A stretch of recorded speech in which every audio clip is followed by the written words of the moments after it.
एउटा प्रश्न। हिन्दू धर्ममा गाईलाई आमा र पवित्र मानिन्छ, त्यसैबारे विवादित अभिव्यक्ति जोडिएको पार्टीका अध्यक्ष जानकी मन्दिर पुग्दा विरोध हुनु स्वाभाविक हो कि होइन?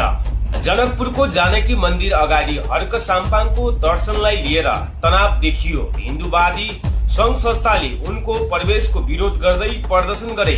विरोधकर्ताहरूको भनाइ छ, सामाजिक सञ्जालमा श्रम संस्कृति पार्टीका सांसद आर्यन राय र केही कार्यकर्ताहरूबाट गाईको मासु खान पाउनु पर्ने, गाईलाई राष्ट्रिय जनावरबाट हटाउनु पर्ने जस्ता अभिव्यक्ति सार्वजनिक भएपछि हिन्दू धर्मावलम्बीको आस्थामा ठेस पुगेको छ।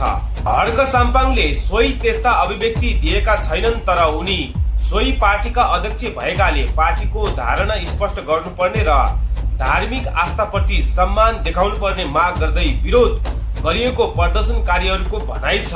अब प्रश्न तपाईलाई, धार्मिक आस्था र अभिव्यक्ति स्वतन्त्रता बीचको सीमा कहाँसम्म हुनुपर्छ? आफ्नो धारणा कमेन्टमा लेख्नुहोस्। यस्तै ताजा तथ्यमा आधारित र भाइरल समाचारका लागि फलो र सब्स्क्राइब गर्न नबिर्सनुहोस्।